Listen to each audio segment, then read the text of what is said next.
náttúrunni til þín. Gott CBD einfaldlega betra. Herðu, Sitting Bull. Sko, þú varst hjá okkur í þætti 17. Já. Svo varstu hjá okkur í þætti 56 og ég ætla að lesa bara upp, sko, þetta smá svona rulla. Já. Þetta semst bara orginal handritið að þætti 17. Erum við ekki öðrum þætti? Við erum í 3. þætti. Já.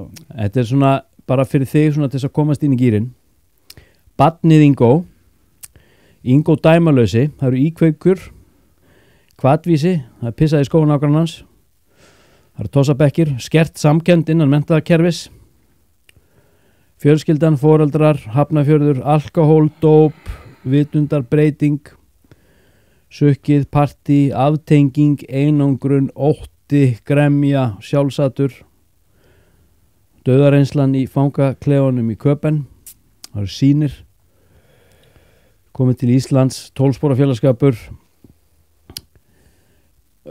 Palli, eða djöðlinn með sitt vinstra og hægra heilakvel, Sitting Bull, tenging við frumbyggja Norður Ameríku, bata ferlið, bata þróun, 12 spora leiðrétting og svo raun uppeldið, þjónusta eining bati, Alcatraz, Köpen, konan og börnin, foreldrahlutverk, áframhaldandi þroski, jókafræðin, guðs, eðlið, samadí, himnaríki, kundalíni og uppljómun. Þetta var handritið af fyrsta þætti. Já. Ég bara lesið upp fyrir þið, svo sleppi ég þér bara lausum hérna eftir smásund.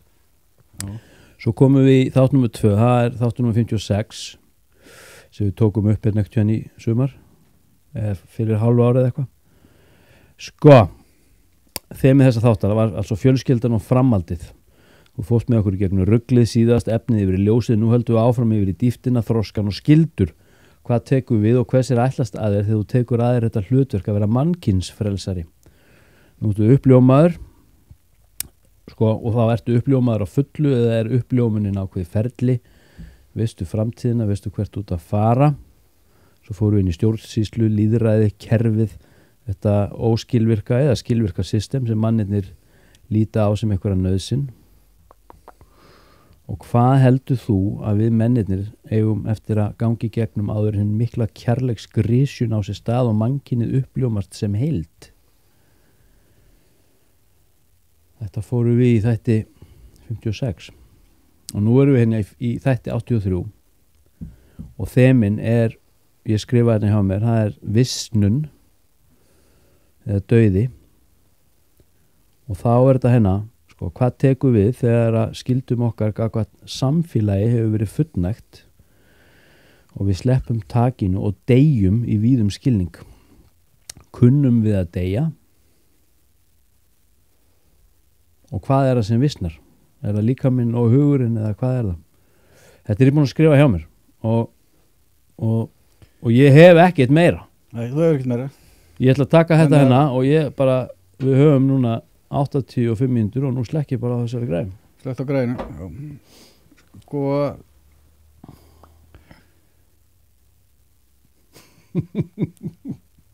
þegar ég 13 ára, þá var ég að renna mér á, 13-14 ára, þá var ég að renna mér á traktorslöngu, með stálum úr dekkjavestæði, þeim var í Hjallabrautina, Reykjavíkveginn, og erum upp við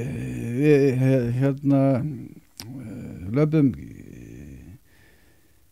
í kringum Urriðakotsvatn og þar er fjall. Það var þetta voruð smá tré í þessu dag og runnar, en það var bara steinar og mold og þetta var snjóraðna og við förum að renna okkur hérna á þessari slöngu, rosa gaman og fórum alltaf harra og hraðar og stjórnleysi var meira og meira. Og þangað til við vorum komin það hátt upp að við vorum komin á flegi ferðu, ég ræði ekki eitt eða neitt og annar strákur með mér á slöngunni og við lendum ofan í hólu minni mig og þar slengju höfuð í klöpp. Báðir? Nei, ég.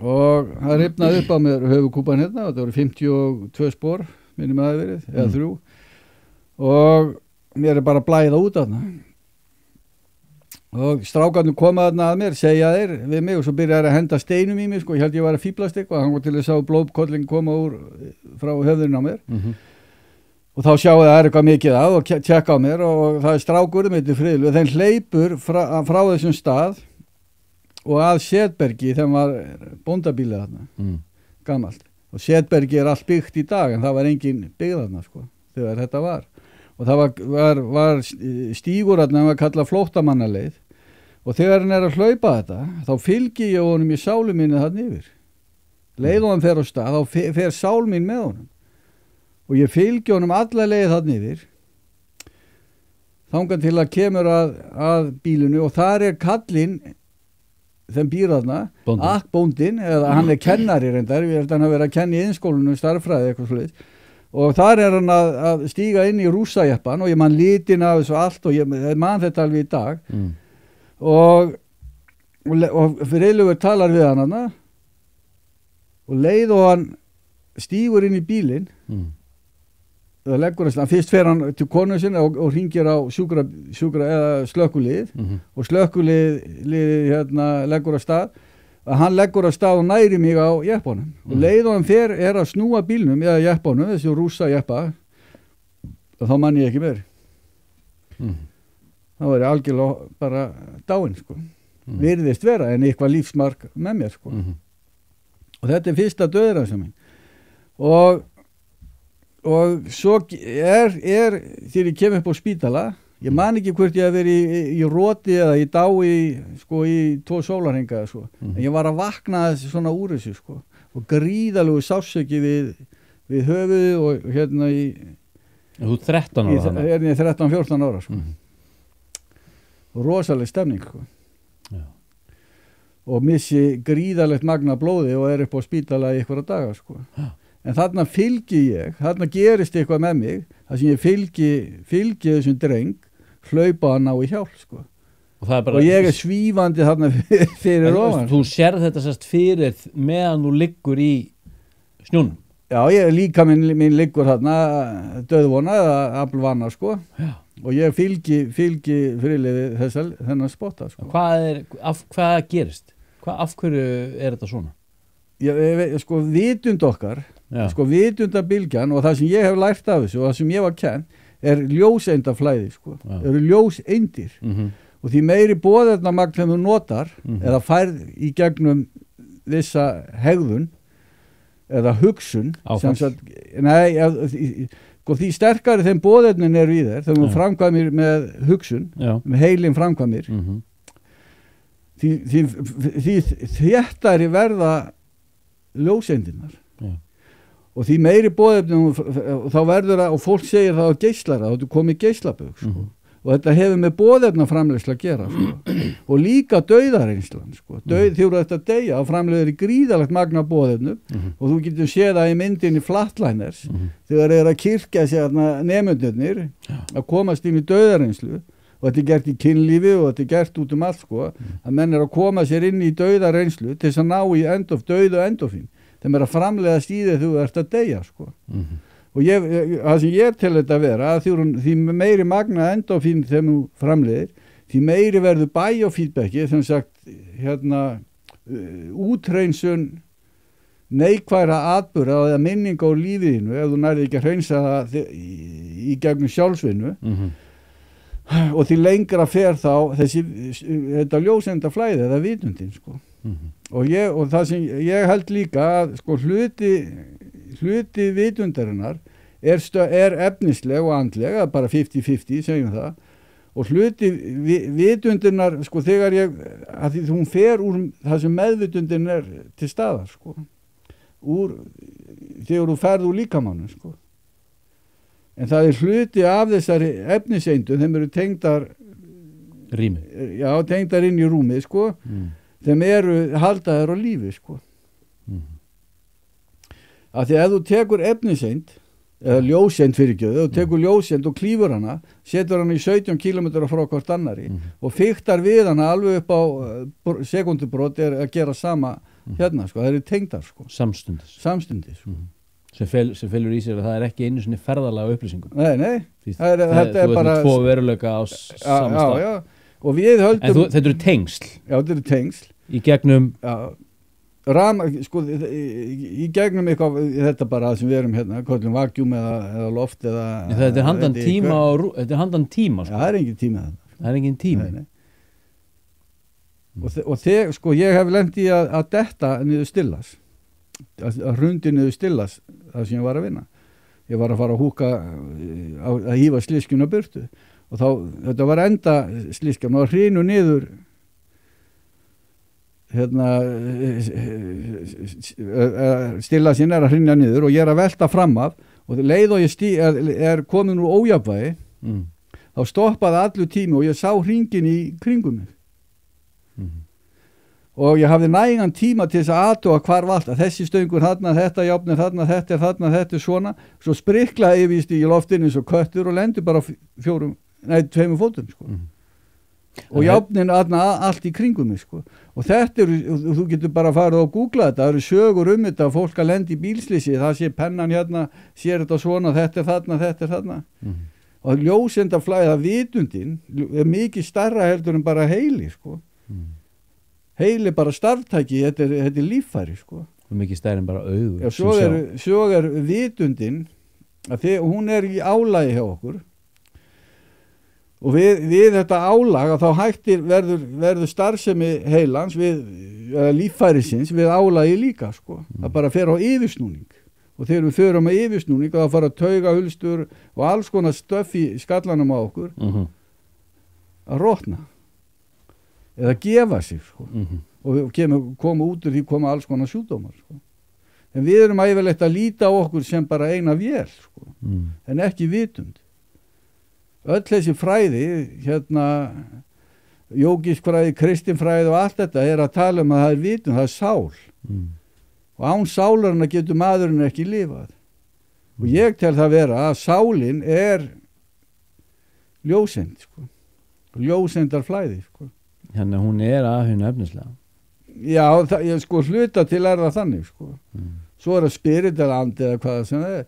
Það þarf eitthvað til, en þessi efni, sko, andefni, andefnis, sko flæði, andefnis, inn í efni, það lífgar það við, sko. Án andefnis, getur efnið ekki orðið að veruleika, sko. Ekki byrst. Og ég verða til þess að vera hérna.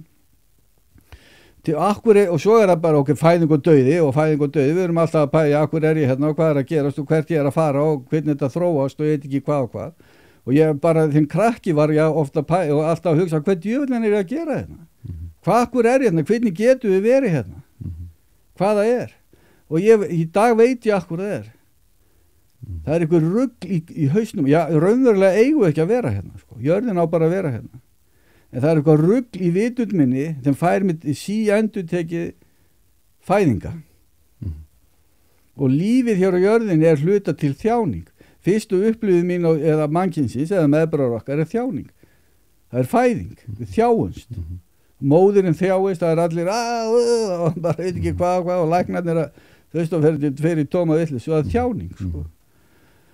Og svo fer ég að vaksa úr grasi og ég fer að finna fyrir andlegri þjáningu þegar ég fæ frá forfeðrum mínum, sko. Og skil ekki alveg og skynja ekki hvernig ég á að takast á þetta og tilfinningalímit fyrir rugl við það. Þannig að það er þjáning. Akkur erum við að þjást hérna? Akkur er ekki gleði? Og ég bendi yfirleitt á þig og segi Gunnar hagaði svona og þá verð ég glaðari. Ef ég eignast þetta þá verð ég glaðari. Ef ég verð svona þá verð ég glaðari. Og hamingja, það sem kemur í veg fyrir þjáningu er hamingja, er gleði, innri gleði. En svo eru sveiflur í lífi mínu. Það sem ég sveiflast og er eitthvað þeim dregur mig niður aftur segjum eins og því ég var hérna á fundunum fyrsta fundunum okkar hérna. Ég var alveg sky high, sko. Ég var alveg að vara, sko. Og ég keyrði mig inn í þetta ástand, sko. Í gegnum Hugleiðslu og bæn og keyrði ég með þarna, ég notaði ekki LSD, ayahuasca eða heroin eða nei, ég keyrði mig þarna upp í gegnum bara bæn og Hugleiðslu. Þetta var 18. annan einhvern tímann. og ég keyri vitundina upp og þegar það gerist þá finn ég hana þéttast yfir heilan á mér sko.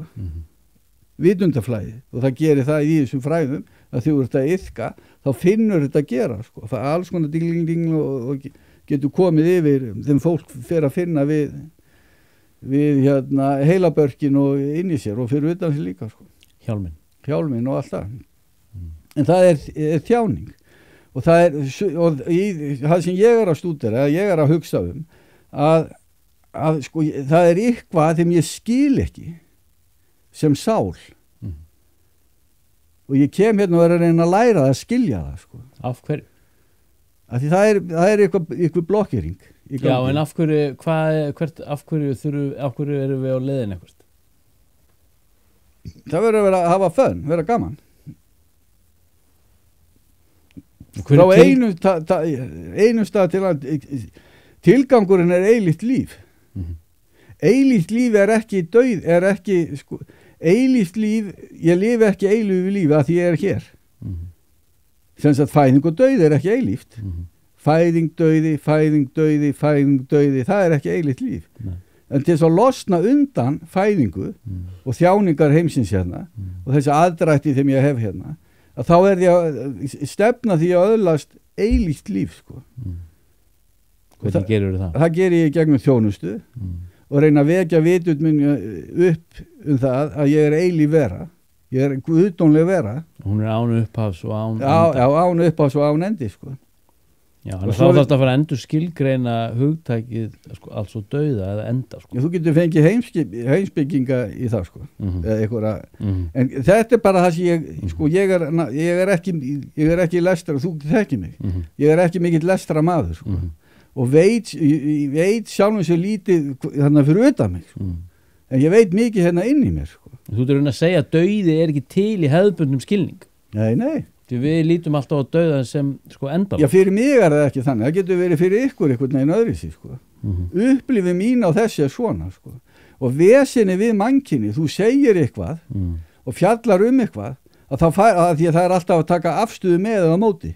Með eða móti. Endalaust með móti. Líf er ekki til. Dauð er ekki til. Líf er til. Svo erum við bara endalaust að rífa. Það er engin það umræði þættur og allt þetta er endalaust árekstrar að því lífið mitt er svo merkilegra heldur en þitt og ég veit betur en þú en ég getur sko hugmyndafræðum líf eða reynsla mín að lífi sko. Þessi dauða reynsla þegar ég verð fyrir þarna þegar ég er 13-14 ára hvað slags fyrirbæri er þetta og þurfa svo að fara að vinna úrinu mörgum árum seinna sko. En mér finnst þú að hafa lent oft í svona dauðareynnslum Af hverju ert þú í þeim pakka?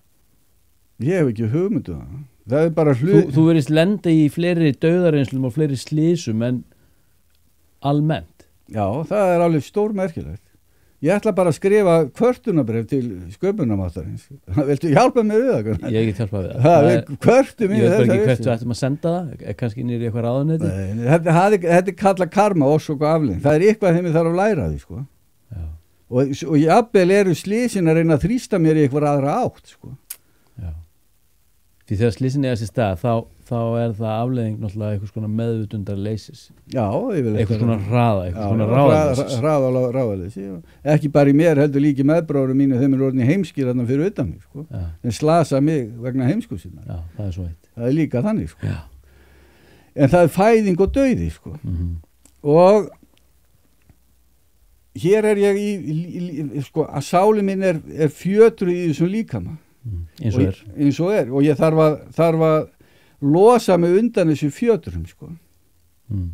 Og það gerist í gegnum starf þjónustu að þjónusta annað fólk ekki undirgefni að bara þjónustar og ég læri þessa þjónustu hægt jáft og sígandi sko. Það er saminning og ég þarf að saminast vitund minni og vitund meðbræðra minna og hafa auðmygt fyrir öðru fólki og kærleika og ef ég hef það ekki þá er áræstrar á milli mín en ef ég lægi að sleppa tökunum og leyfa þess að þroskast í lífi mínu að þá get ég farið á marga staði ég get kynst fólki ég get verið innan Hare Krishna gengið ég get farið í Sovi Gaga búddistan og kyrja með þeim ég get sagt sögu mína við múslima þegar ég var að vinna með því ég segi honum sögu mína þetta er í kringum 2001 eitthvað svoleiðis 2001-2002 ég segi honum sögu mína þessum strák við erum að vinna saman í Kaupmannahöfn og ég er aldrei inni á svo mikið drykkjuskapur og læti þarna ég fer aldrei inn í kaffiskúrin sko.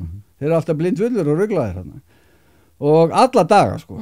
Það er bara og ég er bara inni að þvælast í byggingun og sest það niður svo er ég einu herbyggja og rekst ég á eitt strákarna sko. Og ég fer að spjalla við hann og hann er kurdi og muslimi sko. Og kurdar er ekkert land sko. 44 milljónir eitthvað þetta er alveg hjúts mikið sko. Heyrðu ég segi honum sögu mína og andlegu reynslónu mínu og bara lífinu og öllu þessu og við erum að spjalla saman og allt bara og hann alveg bara wow segir afa sínum þetta þeim er ykkur prestur eða hvað heitir þarna hjá þeim og hann kallinn segir þessi gæi bara ramheilagur sko. Hann er bara þetta er ótrúð heyrðu og virðingin þeim ég fekk frá þessum kurda er bara ég hef aldrei upplifað annað eins sko. Hann leit á mig bara þeim eitthvað meistaraverk sko. En hvað er það sem hann sér og annað fólk ekki? Það er það sem þetta er stefna þau er að stefna að þessu marki þegar ég hef öðlast með einhvern fíblagangi bara með iðkun já með iðkun sko með uppgjöfrindar sagt þeim gerist í fangaklefunum í Kaupmannahöfn sko. En þeir eru að stefna að þessu segja, og þeir eru í sinni iðkun. Já í sinni þróun sko og þeir vita að þetta er raunverulegt og þetta er að gera sko svo talaði með fólk hérna á Íslandi að það fer allt í kerfi maður. Hvað með allt þetta fólk sem er í þjóðkirkjunum? Ég veit að ég er ekki kirkju iðkunin ég bara kem ekki nálægt svoleiðis ég var að vera minn eigin prestur sko. Þetta er óflokksbundin hvað var það altså Guð? Já ég, sko það er við svona reynslu það er aragur og kristnu fólki og búddísku fólki með orðið fyrir andlegu reynslu sko. og en elskar að það vera í sinni það sem að vera uppalið í kirkju eða hvað það er sko. Og við eigum þetta sameiginlegt það er frelsi frá þessu fjötraða hugafari það sem einhver einn hefur rétt á því að predika eða hefur valdboð hver sem það eru þjóðkirkja eða hvað það er ég meina akkur má ég ekki skýra þig eða ferma þig Gunnar Þú mátt alveg sko. Já, ég veit það vel en hvað fælir þetta sko? En það er gott að hafa hittast og menn predika eitthvað og svo borguðu prestunum fyrir þetta sko. Ég finnst það algjör þvæla sko. En þetta er svo fyndið sko. En þetta er hverfult form Já, þetta er hverfult form sko. Þetta er ótrúlega og þeir halda í þetta eins og þeir geta sko. Heldur þetta líðandi log? Já, þetta er líðandi log Er þetta í döðategunum? Já, þetta er í döðategunum Ég meina hvað eru margir í Hallgrímskirkju þegar vera að messa þarna? Já, bara 4 Já, ég veit ekki 4 og 1 ferðamaður Við skulum bara fara á sunnu morgun og tjekka á því Það er örugglega 4 og svo 1 ferðamaður og 1 ferðamaður Já, fleiri ferðamaður En segjum svo að allt er eftir að líðandi lok allt þetta kerfi og það er allt eitthvað að vera að sprengja fólk í loft upp og það er geðlyfjabransinn og það er alkohól og klámið og rýðingarnar og allt þetta kjaftaði og buttplugs og allt í gangi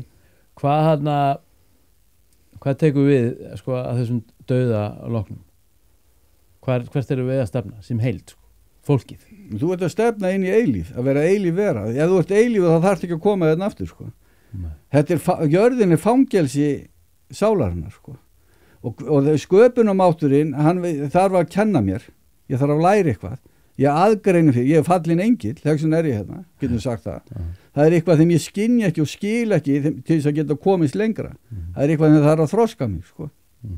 Ok, og þá býr þessi sköpunarmáttur, hvað sem þú vilt kalla hann flottasta fangelsin til er í alheiminu, það er jörðin allt grænt og flott og trén og allt þetta er bara geggja hérna og setu mig hérna niður til þess að ég geti lært sko. En hvað gerir, ég læri ekki hérna ég haga mér eins og fíbl og ég held að menntaður maður sé viti meiri en ég og það búið til alls konar bull þegar við förum eftir, þeim eru ritual og yfirleitt þú ert að reyna að fara að lifa andlugu lífi eða fara alltaf ég var að ná mér uppljómun eða hvað það er en við erum svo formföst að við gerum þetta samkvæmt formum. Já, við reynum meiri sig að ramma það. Já, við römmum að ef þú gerir þetta eins og lítið barn, þá myndu ná þessu, sko. Og það var það sem gerðist fyrir mig 5.7.92. Ég gerði þetta eins og lítið barn bara. Ekkert mál, ég bara í þetta. Og lagði enga spurningamerki við það, sko. Og sérstaklega að því ég kem úr, eða ég sko, skólakerfi á mig, það virkaði ekki á mig, sko. Ég gat ekki sætt mig, það fór ekki inn í þennan ramma skólakerfin, sko. Og lífi ekki þannig lífi, sko. Og í því að þá út frá því fer lífið þetta að vera einstíi. Það sem sálinn lýsir brautina, sko. En ég verða fetana einn og feta þessa leið einn til dauða dags, sko. Þá þarf ég að opna augun, sko. Já, annars ég dregin eitthvað annað. Já, það eitthvað, en hvað að blinda mig? Það langanir mínar í þetta, langanir mínar í hitt. Já, ótti við að taka ábyrgð. Það alls konar þeim í okkur hérna. Og ég fel þetta alls konar, ég að vinna með fólki og unni með fólki þeim bara eitt felileikur, sko. Og það setur upp leikrit þeim varla hægt að stýra, sko. Heilt líf. Það bara heilt líf, endalaus, sko. Og brennur svo bara yfir það. Þetta ótrúlega hvernig getum haft. Og þannig var líf mitt að hluta til þegar ég í villusinni, sko. En þegar ég vaknaði upp og besta, þegar þú vaknar upp og þegar sagt eitthvað, þeim satt, að þá grípur það svona, og læri strax. En sá sem hann svo lengi að læra það, sko. Svo lengi að fara í gegnum lærdóminn.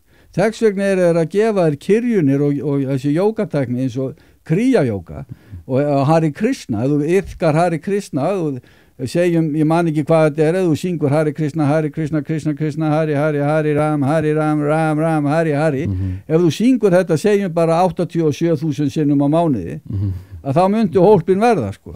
Þetta breytir þér, sko. Og þeir eru með þetta, þessi jógar, þessi uppljómuðu sálir, þessi stóru, að þeir eru með þetta alveg á hreinu.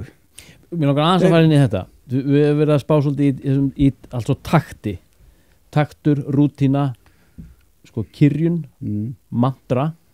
Hvað það sem kyrjun gerir? Þú segir þarna, Hare Krishna, þú kyrjar þetta í 80.000 skipti. Þú iðkar þetta, saman hvað talan þú iðkar þetta. Þeir eru oft með svona háls, menn ekki svona mandölur, það ekki 108 bönir? Já, hann gaf mér svona gæin. Já, auðvitað að gera það. En þú telur þetta kannski 3-4 á dag sem þú gerir þetta. En hvað takturinn að gera fyrir þig? Takturinn að þroska og breyta vitundinni, sko. Þetta eru máttar orð, þetta eru máttur. Búm. Og þegar þú ert að galdra í teiknumyndum eða í Harry, þegar hann að galdra, agrabadabra, þá segir hann orðið, sko. Þá kemur fíll eða nefið á stengi, gling, að þá gerist eitthvað annað, sko. Þetta eru orð, þetta eru sound. Soundin hafa vægi, máttur, og þegar þú kyrjar þetta nógu mikið, þá ertu að nota vinstra heilahvelið til þess að tala við hægra heilahvelið, rúmskinnuna hérna inni. Og þessi gæjar hafa sett þessi orð, þetta eru sko það eru til tvenns konar möndrur, það máttamöndrur og vitundamöndrur. Og vitundamöndrur eru leyfðar, það sem sko þekkt. Og svo eru til máttarmöndrur, þeim ganga bara frá meistara til lærisvein, sko. Þeim eru leini, þeim þú nota þá bara sjálfur, sko. Þess að fara í gegn, sko. Raunverulega ég ekki, sko það er til fræði og fræðimenn þetta.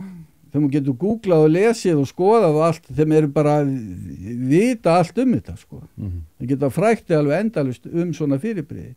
En það óvíst að þeir hafi reynslu af því eins og fólk þeim iðkar það, sko. Nei, en þeir skilja þá vísindi bakvið. Já, skilja vísindi bakvið og allt þetta, sko.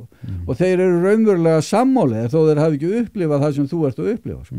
En svo eru til aðri fræðum en þeir bara afneita þessu, sko. Og segja bara að þetta sé tóm þvæla, sko. En það ekki hroki? Og þeir eru fjötraðir efniseindar vitlýsingar bara. En yfirleitt hafa þeir völdin, sko. Ég ráða för. Og diplómur. Já, sko. En þig, sko, ég hérna á þessu fagra fangelsi jarðarinnar til þess að læra eitthvað. Og ef ég læri það, þá fer ég lengra heldur tunglið, sko. Ef þú lærir það ekki, þá kemst ekki lengra, festist á tunglinu, segja. Og svo kemur ég hérna aftur að reyna að læra þessa vitleysu, það sem það átt að læra. Sko. Þetta er alls konar svona hugmyndur þetta og fræðslu. En þetta kemur úr veddarítunum. Þetta eru elstu rit heimsins, sko, þeim að skrifa þetta. Og sumt svo mikið háspeki að ég get ekki skilið það, sko, að ég þroski mér næri ekki þangað, sko. En ég veit það að ég mun öðlast það ef ég held áfram, sko. Og ég að hlusta á bók núna, þeim heitir Leiðin til annara stjarna. Hún ég hef byrjað á þessari bók, sko. Hún rosaleg. Ég þurfti að hætta, sko. Já, ég hlusta á hann ég tók 2 vikur og hlusta á hann á hverjum einast degi. Já, ég það kannski að prófa að hlusta á hann. Þetta gjörsamlega geggjað. Ég hafði ekkert bólmagn í þetta, sko. Nei, þegar ég reyndi að hlusta, ég búin að reyna að fléttun upp og skoða þetta og allt þetta, ég hef alltaf þurft að leggja hann frá mér. Já. En það er ekki út af því að bókin er rugluð. Nei. Það er þessi geta mín til að skilja það sem ég stendur þarna, hún er ekki nógu sterk. Ég er ekki nógu þroskaður. En bókin er alveg pottþétt, sko. Og svo þroskast ég áfram og að pæla og fæ upplýsingar í hausinn á mér hingað og þaðan og allt í einu get ég fara að skynja meira og meira það sem er að standa þarna, sko. Og gæinn kemur með þetta er alveg þvílíkur andásmaður. Þetta er gjörsamlega fríka fyrirbyrði, sko. Þetta er gæinn kemur með Hare Krishna til hérna Vesturlanda. En í augum flestra hljómar þetta eins og fíblaskapur. Bara titillinn á bókinni, sko. Já, hvað heldur það? Bara eitthvað fáutaskapur. Já, en það er út af því að við stútum öllu svona fólki, sko. Við erum búin að drepa þetta fólki gegnum aldirnar þeim að iðka og lifa svona, sko. Í gær var ég að tala við mann, eða strák, þeim aðeins yngri en ég. Hann var fyrir rosalega andleri reynslu í Amsterdam, alveg svakalegri. Og alltaf þetta sama, kærleikur, skynjun á kærleika, þeim langt út fyrir allan raunveruleika. En hann er ekki fyrir utan okkur, hann er inn í okkur. Og ég þori ekki að beisla þennan kærleika út af því að það er fólk fyrir utan með þeim, þú veist, ég hræddu við álit annara. Við þorum ekki að beisla að láta ljósið okkar skína út af því að það er bent á og sagt þú sett bara kján eða fíbl. Og í Mandela, í ræðu Mandela, þegar hann er að fá forsetaembætti í sína hendur eftir fangelsvistina, þá segir hann að þetta sé einn af stæðstu óttu mannsins. Það er ótti með ljósið þegar maður innra með hann. Að þegar ljósið fór að vaksa innra með mér, ég var bara í stöðum árás og fólk bara alls konar kjaftaði í gangi, sko. Í því hverju ertu að ógna? Ég er að ógna skugganum. Þeim er innra með mér. Og innra með öðrum. Já, innra með öðrum líka, já, sérstaklega í öðrum þegar þetta fer í gang, sko. Og skuggin hann eru fjötrarnir þegar ég er að reyna að losna. Ég meina, þú getur leyst hann upp allt sem heitir pólitík, öll stjórnmál. Þú leysir upp hagvöxt. Já. Og alla einkavæðingu. Já. Hagvöxtur er eitthvað hættulegast en til á jörðinni. Já, þú leysir hann upp með ljósi, sko. Já, og ljósi gefur það er hamingja. Og eitthvað situr eftir í staðinn, hvað er það? Það er bara hamingja, endalegt bliss. Og þeir eru að lýsa þessum gæjum í blissinu, sko. Ég hef farið í þessi bliss og verið í þessu blissun og það er gjörsamlega frábær, ótrúlegir atburðir gerst í þessu, sko. Þetta er svo mikið útgeislun. Ljóseindaflæði er svo það fólk þeim kemur inn í það bara fríkar út, sko. Og ég var eins og að kaupa kjúkling með einu hérna á Kentucky og ljósendaflæði var svo rosalegt í mér að gæinn hljópar lesi hverfa þegar þetta fór í gangi mér, sko. Altså, hver þá, afgreiðslumaðurinn? Nei, strákur þeim var með mér, sko, hann var svo hræddur. Hann byrja allur að titra og skjálfa, sko. Þá byrja líka þrýstingur á ruglið þeim inn í honum, sko, að ljósi er að snerti skuggan, sko. En ef maður umgengst svona mann og maður er hreinn og innan og mann er að flæða ljósinu í gegn? Já, þá er að kalla, fólk læknast í kringu að kalla kraftaverk. Já. En hvar voru við áður en að við fórum inn í þessa vilsu? Fer inn til stjarnana? Já, sko, ef þú lest ævisögu Yogananda og þegar meistarinn hans deyr og Yogananda er algjör í fílu og líður illa yfir þessu, sko, eins og að skipta ykkur máli, sko. en þetta súbíóki og hann með tilfinningar og alltaf þú veist, og bla bla bla og þá kemur kallinn til hann sko en það geggja það sem jógin gerir, hann spyr meistari sin hvernig þetta hana heyrðu, og meistarinn hans lýsir því sko og við erum með lýsingar af því sko. Hvað sagði hann? Ég man ekki hvað hann sagði, þetta væri bara alveg geggja sko það væri bara, ég meina það 1000 miljón sinnum skemmtilegra heldur en að hanga hérna og svo er jörðu og vera bor í raskata og svo er nefið og fara til skurlagnis og enda þanns vesen og ég veit ekki hvað. Það er engin tími. Það er allt annað, það eru öðruvísi tími sko þegar þú ert í efni hvernig það sé andefni að þá er tímaskeiðin eru öðruvísi sko og þegar ég lendi í slysuna þarna þegar ég er að detta niður á þessum fólkin stilla sig að þá breytist tímaskinu mín og allt eftir því sko það má segja að tíminn stöðist tíminn stöðist bara, það verði bara breytist Heyrðu, og svo ég framhaldi að þessu og þá fer ég að heyra áður en að fólk segir setningarnar það var ansi skuggalegt sko Er það ekki sem kallaði bara déjà vu? Nei. Þið voru að tala saman og hann segir, heyrðu, Fúsi segir, heyrðu Gunnar farðu og keyptu samloku. Þú segir já. En áður en að þið segið þetta, þá heyrði ég þetta. Altså bara skýrt og greinilega. Skýrt og greinilega. Og ég er að vinna þá niðri, ég er að vinna hjá Ístak og ég er að vinna í Hafnarfirði í hérna, Jói var að smíða hérna Víkingaþorpið hana, eða ekki þorpið heldur fyrsta Víkingakrána sko. Þar er ég að vinna sko. Og ég alveg bara vá, hvað þetta skrítið maður. Og svo er ég sendur annað að vinna, er ég sendur í Hampiðina hérna upp í frá var Hampiðan hérna fyrir ofan hvað heit hérna upp á Höfða þar svo er mér skuttla niður í bílöð sem eru skuttla niður á Gransás og svo er stendið hérna og þá er strætóan þeim ókomin, allt inni kemur hann fyrir fram að mig og ég ætla bara að fara upp í hann svo fer hann tilbaka aftur og svo byrja bílar að koma svona fram og tilbaka sko. Og hvað er þetta inn í hvernig getur maður að skynja svona hvað er þetta leiðrétting, er ég að leiðréttast eða er eitthvað að rökkva í gangi mér sko. Já. Hvað er það? Ég var að rökkva í gang raunverulega held ég eigi ekkert að vera svona sko. Það er glata að vera alltaf að heyra eitthvað áður en hún fer að segja það sko. Og svara ég áður en hún fer að tala það þarf ekki að tjá þig ég svaraði bara það er handónýtt glata maður en þannig er eitthvað að rökkva í gangi mér sko. Og þegar fólk eru oft að upplifa svona þá fer það að læra alls konar í kringum þetta sko. Ég bara hélt Palli sagði mig bara halda áfram, skiptir ekki máli halda áfram, láttu þetta bara eiga sig. Það eru eitt langar með að fara inn á það er hann að ég las í fréttunum daginn, það var sko, hlutfall á svo kallum geðgreiningum og þunglyndisgreiningum á öldruðu fólki inn á hjúkrunarheimilum Þú veist, nú er þetta að tala um visnun og dauða og þannig fólk sem eru inn á hjúkrunarheimilum komin á áttræðis og nýræðisaldur eða já og það er þarna bara uppdópað sko, og með greining, það búið að boxa deburð þeirra í eitthvað form sem hæfir einhverju tiltekinni lyfjagjöf og það er einhver og ég var einmitt að hugsa um daginn að vera að gefa öll þessi lyf innan heilbrigðiskerfi sko, þessi geðheilbrigðiskerfið annað og við hugsum ekki lyfið þannig að það er actually eitthvað sem er með umboð fyrir lyfið og er actually að selja það sko.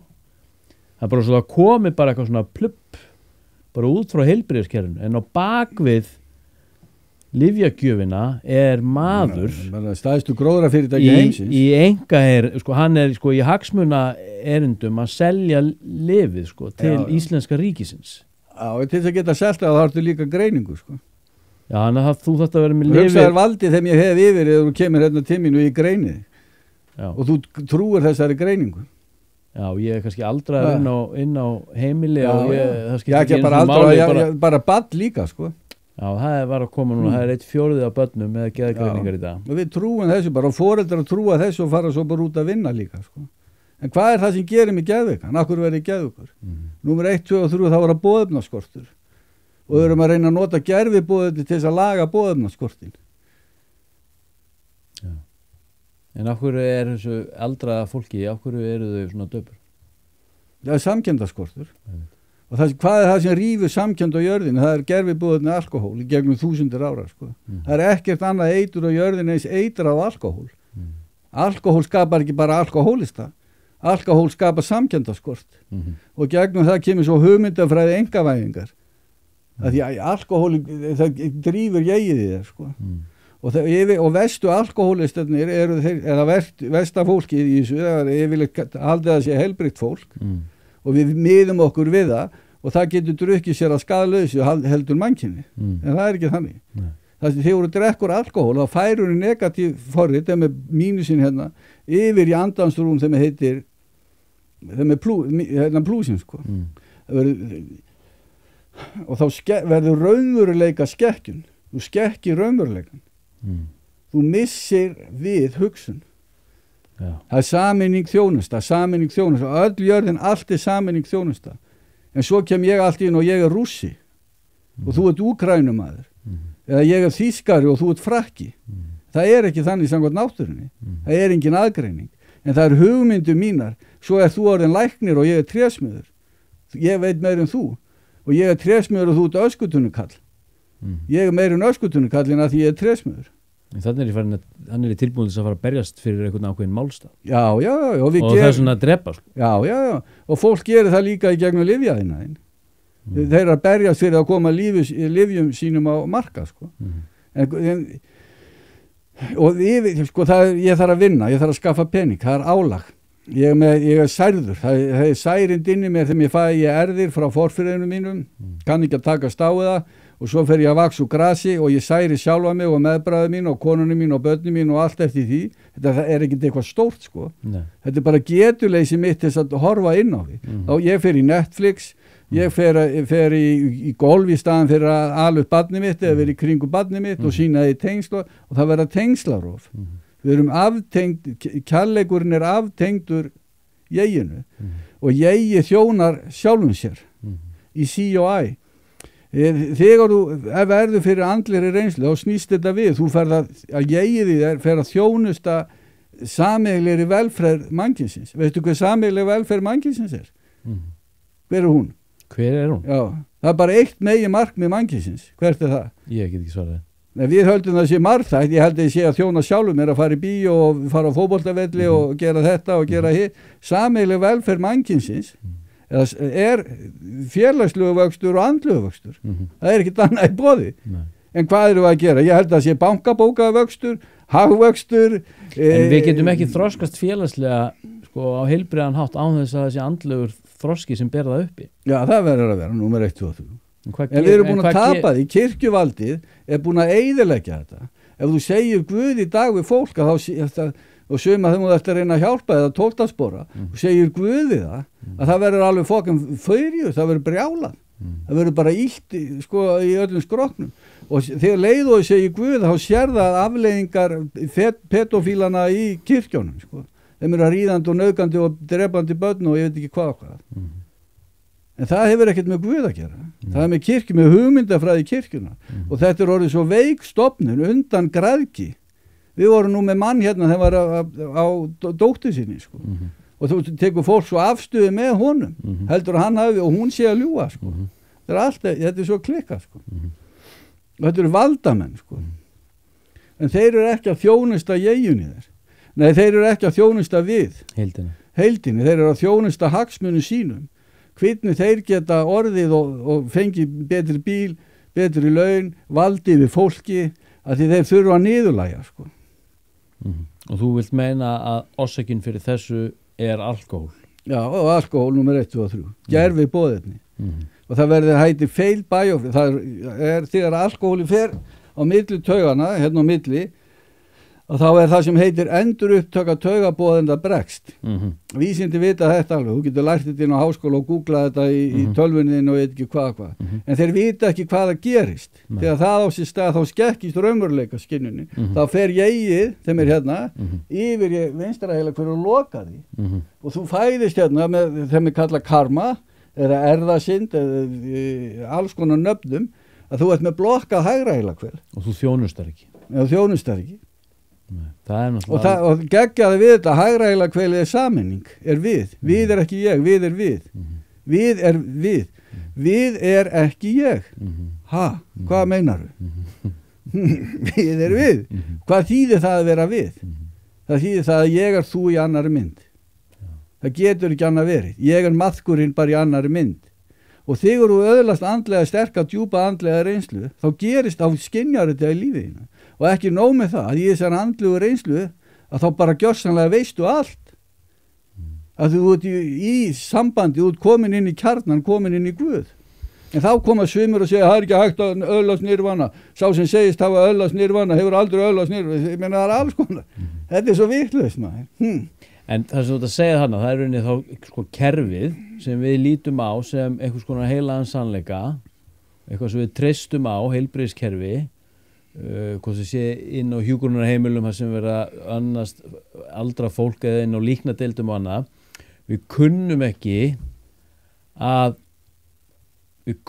að hjálpa fólki inn í öldrun, vistnun, við kunnum ekki að styðja við það og við kunnum ekki að hjálpa fólki að deyja öðruvísi en að gefa því lyf, morfín og stöff til þess að losna undan þjáningunni þegar það í döðategund. Já, ég held að fullt af fólki sem kann það. Já. En það hefur ekki leyfi til það, sko. Nei. Að það eru valdablokki þarna inni, sko. Já, ég skil. Það eru valdablokki, hrókafullir læknar, þeim vita meira heldur en þú, sko. En þeir vita ekki af reynslu heldur á hugmyndafræði, sko. Hvernig myndur þú annast, sko, aldra mannesku? Hvernig er þú annast hana? Hvernig ætlar annars mig? Þú verður annars mig gegnum kærleika. Ef ég kem tíðin hérna, Gunnar, og kona mín að skilja við mig og allt það, og mér líður illa, hvernig ætlar annars mig? Þú verður að sína mig kærleika. Það þýðir ekkert fyrir að fara að rökræða eitthvað við mig, sko. Það ekki hægt. Þú verður bara að sína mér ást og leyfa mér að gráta og leyfa mér og þannig þurfum við að sína hvort öðru, sko. En það er svo mikið læti í samfélaginu. Það það sem ég hugsa, þá þarf ekki að vera til staðar, sko. En við höfum bara það ekki bara. Af því að það hagvöxtur sem ræður för. Og það er ekki arðbært að hugsa gamalt fólk. Nei. Það er vonlaust bransi, sko. En það er til fólk sem græðir á því, sko. Það þarf að selja því bleiur, það þarf að gera þetta. Því sjúkari þeim ég verði, því ríkari verður ykkur annar, sko. Já. En hagvöxtur er það hættulegast en til á jörðinni. Það er ekki til neitt hættulegra en þetta orð, hagvöxtur. Því að hagvöxtur er eyðing náttúruafurða. En hagvöxtur, það lítið á hagvöxt sem svona eitthvað jákvætt. Já, það er bara hugmyndafræði. En ef þú skoðar þetta bara hvaðan fæ ég hagvöxtin? Hann kemur bara hvaðan? Með því að bora eftir olíu, með því að grafa, með því að veið og alls konar. Sko. Skemma fangilsi. Skemma þetta og hagvöxtur fangilsi. Sko þegar Trump verður forseti, þá setur hann nýjan fangilsmálastjóra yfir Flórida, þá ruku upp bréfin í fangelsjónu að því að hafa svo harður á því að láta lífið verið í fangelsi. Þú hefur alveg keypt þér í ykkur fangelsi þarna, þú verið mill í dagmaður. Einkavætt fangelsi, sko. Já, en ég minn, er það ekki... Og það er einkavætt heilbrigðiskerfið þýðir það, þú kemur til læknis og hann þarf að vera að halda og alveg er með meðferðarstofnanir. Þau þurfa á sjúkleika þínum að halda. En þetta er þrælastarfsemi? Já, við getum kallað. En þetta er afleiðing af óhamingju. Við erum óhamingjusum. Og ég reyna að ná mér í hamingju gegnum að eignast eitthvað, sko. Því meiri peningum að átt, ef þú gefur þetta ekki frá þér, ertu ekki að reyna að losa þetta til meðbræðina, að hjálpa eitthvað. Áhans að láta nokkuð vita að því, sko. Meina, það er skilur. Það er skilur. Já, hluta að því, sko. En hamingja, ég verð að fylla mig upp, sko. En til þess að koma í veg fyrir hagvöxt, eina skilir þess, það er ekki hægt öðru sig en að hamingju væða mannkynið eða meðbræðin, því meiri hamingja, því meiri gleði þeim innra með þér, því minna þarftu af þessu drasli, sko. Pútín og allir þessir Hitlerar og þessi litlu kallar og hersöðingjar og fólk þeim að framleiða vopn og allt eftir því, við megum ekki gleyma því að það eru vopna framleiðendur, þeir hafa hag á því að þessi stríðjöld, þeir eru brjálaði líka, það er ekki bara Pútín eða Hitlerarnir eða hvað heita allir þessi kallar, þeim eru bilaðir, það eru gæjarnir, ég fer í vopnaframleiðu. En gildir ekki sama lögmál varðandi lyfjaframleiðslu? Jú, það er nákvæmlega saman. Vill lyfjaiðnaðurinn lækna krabbaminn? Nei, það held ég ekki. Þeir vilja meðhundla það? Já. Þetta eru rosalega stöf þegar við erum að setja í okkur. Og sko, ég á vini þeim hafa verið á geðlufin lengi. Eitt sem er búin að vera hátt í 25 ár. Það er bara skelfilegt, sko. Gjörsamlega og aragru á fólki með þekki. Þekkir eitthvað sem hefur læknast? Engan. Læknast af geðveilu með hjálp geðlyfja? Engan. Nú, nada. Og þeir skilgreina þetta alltaf á sjúkdóminn. Þeir setja þetta aldrei á lyfin, sko. Nei. Það er bara að gera það aldrei, sko. Og það eru fólk út í Evrópu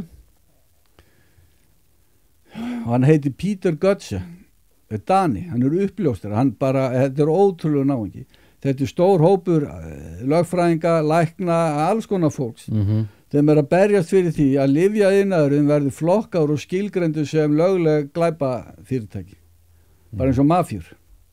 Já. Og þetta fólk að tala niður til þeirra, ráðherrar sem tala niður til þeirra, það er alls konar, þú veist, reynd að koma óvorið á það og alls konar, sko. En ég, sko, þegar ég er aðgreindur við því, að þá er ég bara með hópa fólki þeim hugsaðar eins og ég og er með þokkalega sömu stefnu, en ef þú hættir að ferð eitthvað að vera öðru þá stingið því í baki, sko. Að það er ekki raunveruleg viðhugsun bakvið, en við erum í sömu ferð, í gróðravonar eða kynlífsferðir og hvað við köllum þetta alls saman, sko.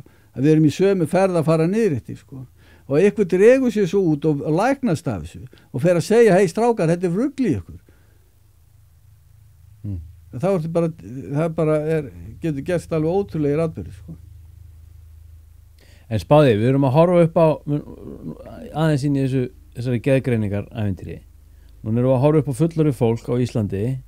1/4 af hverjum einasta fullorðna einstakling er að díla við þarna, er á lyfjum við einhverjum greiningum. Það er altså ADHD og kvíði og þunglindi og svefnleysi og sem er svo oftast afleiðingaði að vera að lyfja sig við ADHD-lyfi og þá koma svefnlyf og annað. Og svo erum við með börnin og það er svipað hlutfall í kringum 25% og þessar tölur eru bara búin að tvöfaldast bara á okkur 10 árum. Við erum með miklu hærra greiningar hlutfall inn á elliheimilunum, það er bara 40-50%. 70% af ellifólkinu inn á hjúkrunarheimilunum eru með sko, þunglindsgreiningar. Sko. Sko, og hvar eru við eftir 20 ár? Það er bara skælvilegir atburðir, sko. Erum við ekki að tala um bara styrjaldar, við erum bara í styrjum? Styrjaldir inn í okkur, sko. Sjálfsmorðin aukast, aðgreining auks, hvað heitir þetta, aukaflokkar verða meiri, heili, litli. Það er bara ekst í allt í þetta, sko. Því að svo mikið andlugu sársöki innra með okkur. Ef núna ertu komin á breytingaskeið, breytingaskeið kalla líka, og það er rytmin er að breyta, sko. Og þegar rytmin er að segja okkur hvernig við að fara að hafa okkur í ellinni. Eða þú veist að þýðir ekki fyrir að geta þetta núna, sko. Ef ég getur þetta að fara í svitakóf eða maginn fyrir í klessu, það er verið að segja okkur, hei, þú ert að komin og þennan aldur fara að haga þar öðruvísi. En við getum það ekki. Það er rytmi í mig þegar ég er búin að skapa mér. Að því ég held alltaf að ég sé bara í stuði. Ég get ekki hægt að vinna. Já, bara alls konar. Og það er líka sásauki. Og ef þú ert að fara með hennan sásauka inn í ellina og það er enginn að hjálpa þér að taka hennan sásauka, fjallaði nú lífiðinu. Og hvað gerist þá? Þá verður þú hræddur, þú verður einmana, þú ferði í þunglindi. Og þunglindi er skortur á við. Þunglindi er ég. það er ekkit við í þunglindi sko. Og þegar vitundin, því dýpra þeim þunglindi er, því meiri ég og því meiri tími er tikk-takk, það verður alveg skelfilegt sko. Og vitundin og lifur að hætta að virka, þá ertu gefin raflost til þess að fleiri lifin til þess að reyna að lifta vitundin upp. Vitundin er orðin svona lítil sko, á vissum sviðum heilan sko. Þetta er rosa erfitt að segja að heilin er holografískur. Það er rosalega erfitt að rannsaka þetta allt saman, en við getum sagt að ef brennipunktu vitundarinn er hérna og ljósendaflæðið þitt og kundalíniflæðið er alveg í geggjuðu stuði, að þá ertu með bæði heilakveilin í gangi sko. En þegar annar póll kundalíni orkurinnar hrinur, þá hrinu vitundin hérna niður og því meira þeim lengra þeim því dýpra verður þunglindi sko. En svo ertu hérna minn og þú ert með filter, er það filterinn og þann filter þeim hvað gerist ef vitundarpunkturinn fer í hináttina? Þá fer í stjarfaklóa sem lýsir sér það áttu frosin tímaleysi og þegar myndinni hérna Robert Redford og hann hérna litli fram til sjálfsmorðið hann hérna Robbie Williams leik og læknirinn það er geggjum mynd að sjá þetta sko. Og hann næra að dæla svo miklu dópi hann lyfti vitundinu upp en hann kann ekki að nota aðferði til þess að halda vitundina hans hérna uppi hann næra honum úr stjarfaklófunum til þess að halda vitundinu hérna uppi og breyta svo að hún falli ekki niður aftur verður að fara í þjónustu og þú verður að fara í bæn og hugleyslu og er yfka sko hérna félagslega tengst já, félagslega tengst sko þá nærða að halda þær að nýfa og saman með alkoholisma sko en svo erum við konum með svo marga greiningar og það er svo gott fyrir maður að fara og þú greinir með svona og segir ég sé svona hinsegin en þá get ég og greiningin kemur í veg fyrir að ég þurfa að líta inn á við taka ábyrgð, ég er bara svona og það sem er kallað ofvirkni er klofin bylgja þá snýst bylgjan svona og þú nærið einhver sambandi við hagræðilega kvelið og þá er gefið amfetamin og þá rís bara þessi bylgja hérna, þessi róast ekkert hún rís upp og þú tímabindi ég kom í jafnvægi en hvað er það lengi svo farið lifja á óþól sko og hrinu niður 2-3 ára eða hvað er það prófar nýtt líf já, prófar nýtt líf ok, ef þú ferð nú er ég hraður hérna, ég kem hraður hérna inn hvernig róa ég mig ég getur róað mig þið getur róað mig já, þú meina hvernig er heilvanlegt að róa þig já, þið getur róað mig að segja, blessa, gaman að sjá þig og bla bla bla bla bla bla bla bla og samkend, ég fæ samkendar power samkendar orku, samkendar endorfín og róaðist ég aðeins niður líka en svo getur ég sest niður og sagt skilur þá róast þetta líka sko. En það krefst þess að þú sko hafir ákveðið innsæði að fáir réttar upplýsingar og hafir stamínu eða þrautsögu til að taka þessa ábyrgð að vera manneskja. Já, það gerist í gegnum sásuga. Sásugi minn var það mikill ég sagði Guð leið mér að lifa, ég skal gera allt fyrir þig og Guð sagði hei, þú ert frelsari mannkynssins ég sagði ok, ég tek þetta að mér, ekkert mál og búin að vera því síðan herðu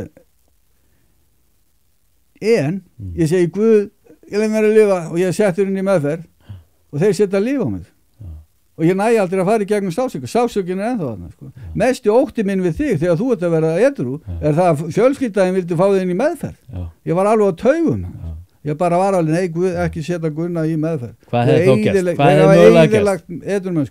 Því sásugin hefði verið tekin frá já, sásugin hefði verið tekin á þú fengir í líf ég er ekki að segja að flesti þurfa að fara í meðferð en það var ekki í þínu tilfelli alls ekki í þínu tilfelli og drifkraftur sásugaðins var að fara alltaf lengra og lengra inn í lausnina ljósið lifi ljósið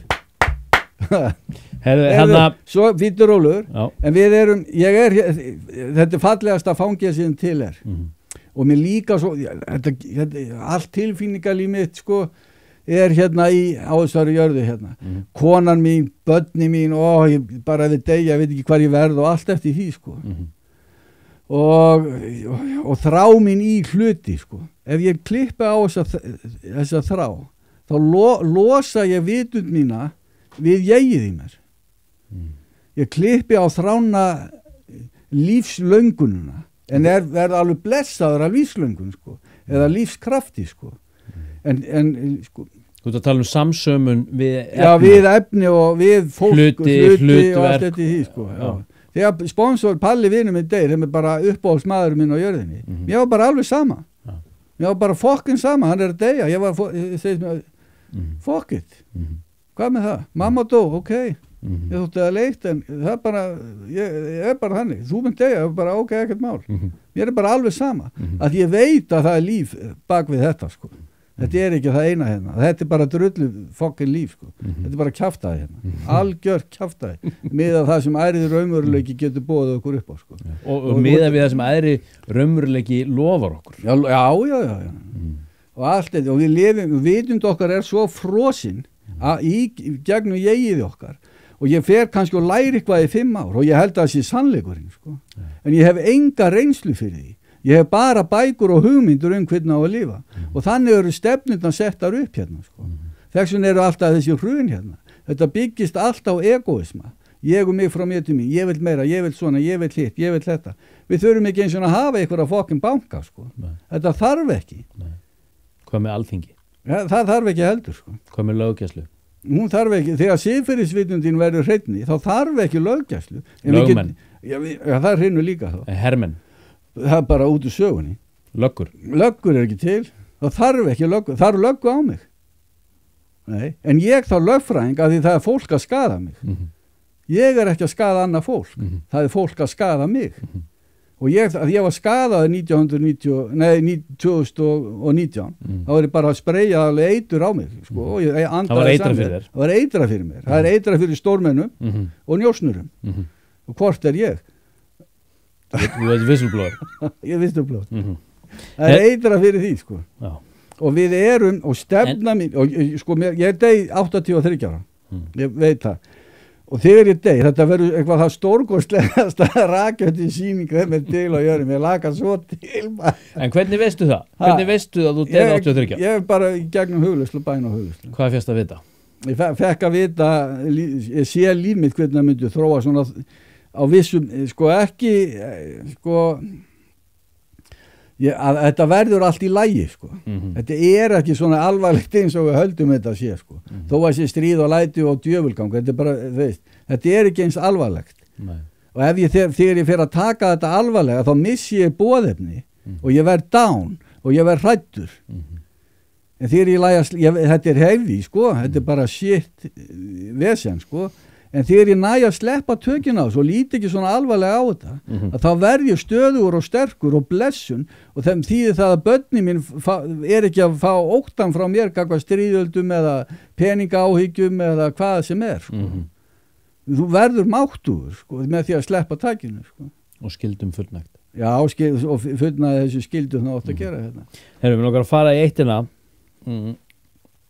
svona í lokum varandi sko efnið sko þegar hjúpurinn eftir sko þegar manneskja deyr og þú ert með hjúpinn eftir ég las nefnilega sko grein sem að Greta Fels skrifaði og hann var að tala sko greftrun altså á líki í jörði versus bruna og hann talaði gegn því að lík væru brennt því þetta væri of heftugt það var of mikið, það var of heitt því hluti af sálinni vildi hann meina að væri í efnislíkamanum og tækju tíma að losna úr hverri frumu og þetta þyrfti að gerast á lífrænan hátt í þeim tíma sem á við en í bruna þá ertu að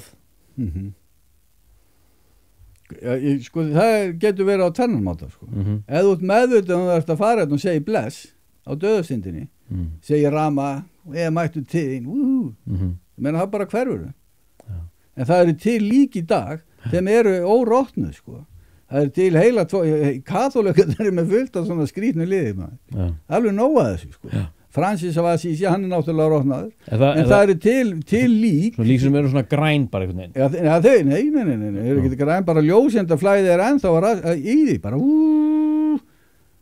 ég veit ekki ef við myndum opna hvað þetta líffærin séu heil, ég veit það ekki það verður gaman að tjekka á því sko. En varðandi greftrun versus eld ég þekki það ekki hvað ætlað þú að gera? Ég alveg svona þér samið það? Já Það er betra fyrir bara að ég sé brendur sko. Þá þarf ekki að vera að grafa eitthvað ægilega hólu fyrir mig sko. Já, því Indir eru stanslaus að brenna hvort annan. Þeir eru því, en það þeir ókslega margir, þeir þurfa alltaf að fæðast aftur. Já.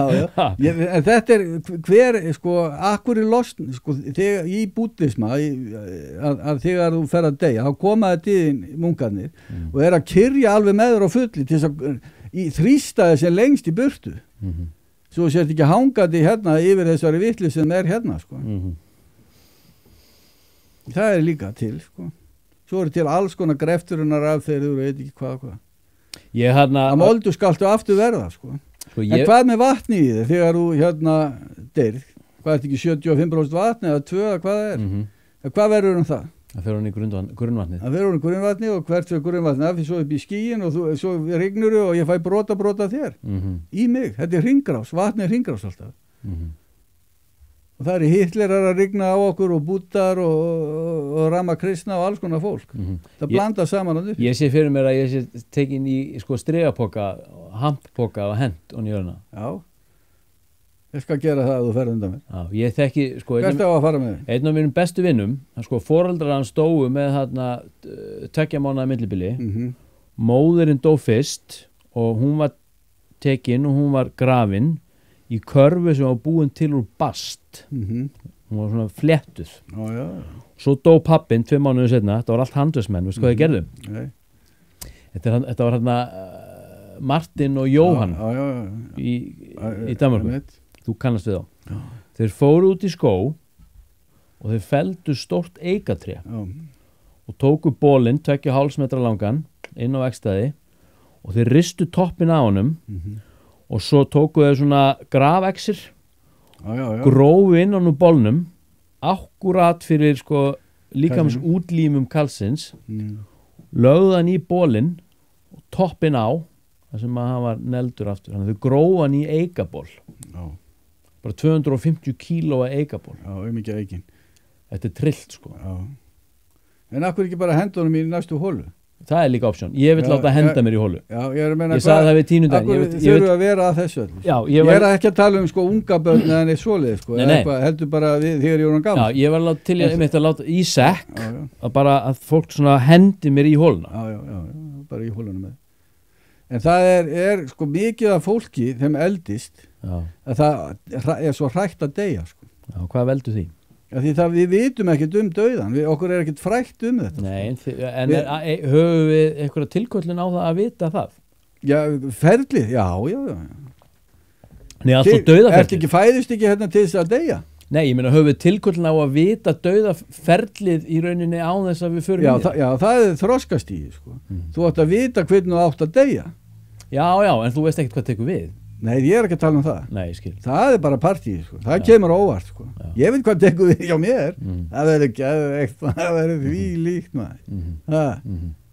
Gekkja Já, það verður En ótti Ef ég losna ekki við óttan þá byrjar hann að vaksa aftur þegar þú ferðin í breytingaskeiði og það er svo erfitt fyrir fólk þegar komið á hann aldur að þurfa að fara að takast á við fortíð hvað sem það er nauðganir, sefjaspell þegar við erum að missa testosterónið þegar það er alltaf að fara að missa og við festust í þessu og lyfjaðinaður húkast á þetta alltaf því þegar testóið dettu þá þarf ég aldrei að geta setið í sjálfum mér já og svo við erum að því samkennd okkar er orðin svo sljó ég er svo sljór samkendalega ég er búin að vera að vaksa samkendalega í 30 ár og ég er algjört batt en hvernig ég var fyrir 30 árum og hvernig ég var fyrir 20 árum er ekkert með hvernig ég var þannig að ég er búin að vera að þroskast í 30 ár ég er búin að vera í stöður í bataþróun í 30 ár og bati við öllum fíknum er félagslegur og andlegur því meiri samkennd og ást til meðbræðina þú getur gefið af þér þú getur gefur af þér prana hún gefur ekki af þér hugmyndafræði hún getur kveikt í þér tímabundu og þú eldir þessa hugmynd en að gefa prana eða lífsorku að þá breytist einstaklingurinn En er hugmyndafræðin ekki góð og gild svo lengi sem það hún sé með algjörum fyrirvara breytingar? hverfuleg. Jú, ég var að geta slepptist þar hugmyndafræði Ég er að segja þegar það. fæ, sko. Já. Ég var að geta hendinni frá mér, sko.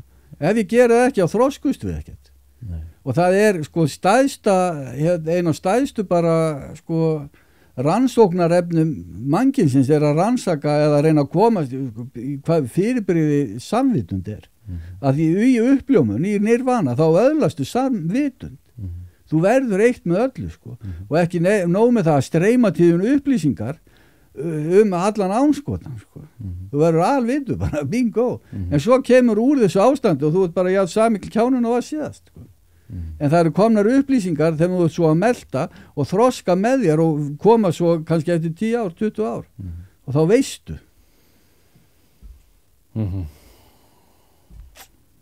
en það er að mannkyn er á alveg ótrúlega skrýtni ferð og við erum með stjórnendur nánast í öllum stöðum þeim eru algjörlega óhæfir, sko við kjósum yfir okkur óhæfa stjórnendur endurtekið. Þeim er valdandi þess að við þurfum að fara að mótmæla.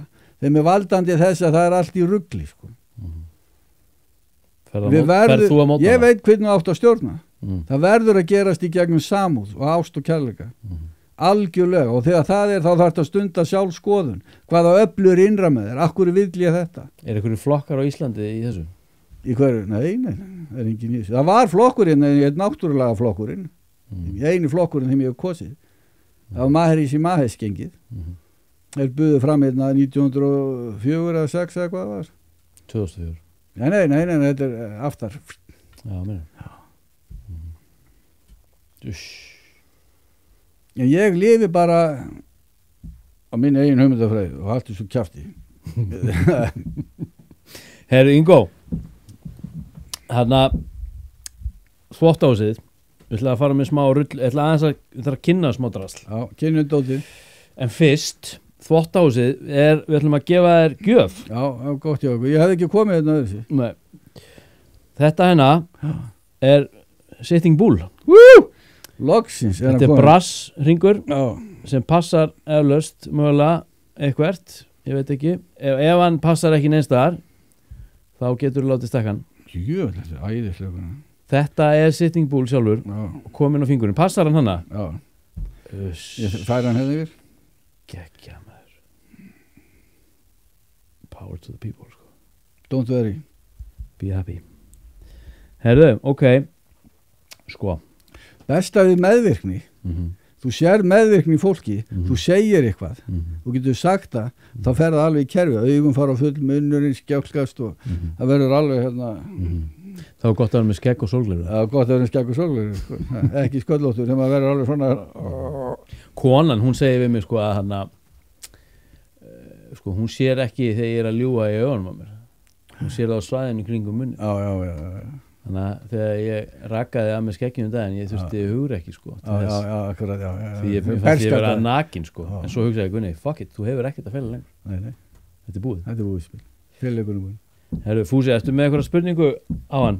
Nei, ég er alveg góður. Okay. Herru, við erum hérna í boði gott CBD og sem sagt, má bjóða þér oljur? Já, nóga þeim alveg. Meðan að ég kynni þessi krem hérna fá þér hérna Sitting Bull maður, sjáu þann Sitting Bull, hérna, fá þér hérna Tjekkið á ævisögans hérna, þú kannt á þetta er undir tunguna, bara heill stautur þá ertu góður. Það eru góður í dag, góð melding. Sko, þetta krem hérna, sko, þetta er frá Endoga, þetta er svona salve sem er einstaklega góður á bruna og þurra húð og eksem og sár og ég notaði þetta daginn á Tenerife þegar ég brann lítilega og brunin hvarf bara yfir nóttu. Þetta er algjört undraefni. En þetta er undra planta. Hampurinn, þetta er grínast í mig sko. Endoga er upp í búð eða í netverslun og þetta er ótrúlega salve hérna. Sko líka frá Endoga langar mig að kynna hérna. Þetta er sko Face and Body Oil og ég er ekki að líta á mig sem eitthvað svona sell-out eða eitthvað að reyna að selja eitthvað sem að ég get ekki staðið við. Ég er sjálfur búin að vera að nota þetta í mjög langan tíma. Hvað er þetta? Þetta er, komdu með hendina þér. Þú setur þetta skallan. Þú nuttar þessu saman bara og setur þetta í andlitið og skeggið og skallan og allt. Já, hérna. og þetta er sem sagt CBD olja. Þetta er að glansa, ég seti þetta í hárið á mig líka. Þetta er besta og heilvænasta olja bara sem ég hef komist í tæri við. Hún er svolítið dýr, en það er ástæða fyrir því. En það er sem sagt afsláttur, það er afsláttarkóði, það er þvottahúsið með litlum stöðum. Þvottahúsið, já. Það gefur okkur 15% afslátt. Og svo er þetta að fá 20% afslátt með því að fara ákveðna áskriftarleið, en þið getið lesið þetta á annarkot Hemp Living eða Gott CBD. Og þeir eru að fara að opna nýja búð í júní, risastóra, 250 fermetra Hamp Mekka. Það verður gaman. Og svo er nýr styrktaraðili á leiðinni. Já. Þetta er ekki alveg búið að fullmóta þetta ennþá, en það hefur með svona kynferðis eða svo flengingar, dildóa, alls konar svona fjárstýr egg, buttplugga, gerfi, píkur. Heyrðu, það verður Ekki segja okkur söguna. Það verður ekki að pröfa þetta? Þú getur gert það. Nei, ég verður vitni að því og þú pröfur. Nei, veistu það, við látum Davíð þetta. Davíð er nefnilega svolítið graður, sko. Hann er mjög graður. Þannig að þetta er eiginlega svolítið fyrir hann, sko. Ég er búin að vera með Gott CBD svolítið á mínum forsendum. Þannig að fá eitthvað einn fyrir Davíð, því hann er ótrúlega graður. Þetta selst grimmt á Íslandu. Davíð er graðasti maður sem ég veit um. Já, ok. Heyrðu, svo ætlum við að leysa þið út hérna, sko, einu gjafirna sem við eigum eftir frá alls og Gott CBD, það er Síptól bólukrem. Já, líst vel á það. Gjör svo vel. Við eigum ekkert annað eftir, Siggi, þú kannski fyrir að redda okkur einhverju. Og svo erum við með hérna svona auka frá gömlum sponsor. Þetta er sem sagt kork glasamáttur. Já, þú átt svona, þú búin að koma hérna áður. Taktu fleiri. Og hann að Þetta er frá honum. Þetta var frá gömlum sponsor, Þorgrims. En já, annars erum við bara Þvæla vorum við að tala um eiginlega. Ég veit ekki, þetta er búið, sko. Þetta er búið, ég er að fara í heimsókn til Tryggva nágranna. Já, ég kem bara með þér. Það var það. Ég hef ekkert annað að gera. Nei. Hörðu, flottur hringur, hvað fækst hann? Hann birtist mér á, sko, ég ætlaði að fara að segja, sko, á henni spænsku eyju Tenerife, en það er vist ekki rétt, því Spánverjar, þeir ruddust þarna inn árið 1400 með dólskap og þeir drápu alla innfætta. Já, ég las það greinu hér. Og þau felldu skóginn og breyttu vistkerfi eyjarinnar og svo er þetta allir bara eitthvað spænsk eyja, sem bara þvæla. Ég keypti þetta á Tenerife. Já, Tenerife. Kekjað. Ingólfur, það var gaman að fá þig. Sömuleiðis. Með mátturinn vera með þér. Hann er með mér. Hari Krishna. Með hann blómstra. Með mátturinn blómstra meðring. Ég var í brjálugu stuði í gær. Var að fengið til þess að leiðafund. Ammælisfund. Svona 12-spárafund. 12-spárafund. Sprengt allt í klessu. Ég var tekið á mótum eins og ég var eitthvað rockstjarna. Ertu rockstjarna? Nei. Ég er stjarna. Rísandi stjarna? Rísandi stjarna. En fallin engill? Svo eftir að fara í gegnum ævisögu Ánskotans. Þeim er 666. Já. Og spádómuna í Opinberumbókinni. Það er þá önnur sería? Það er önnur sería. Við sjáum þið í þætti 113. Já, 113. Verðið þið þá með það? Ævisögu Ánskotans. Því að það vill engi vera ánskotin. Ég var ánskotin. Já, ég veit það. Hún tengist líka þér þessi saga. Já, það? Já, þú ert inn í henni. Ég elska allt sem tengist mér. Já, ég. Geggjað, takk. Rasta. Ekki gleyma því.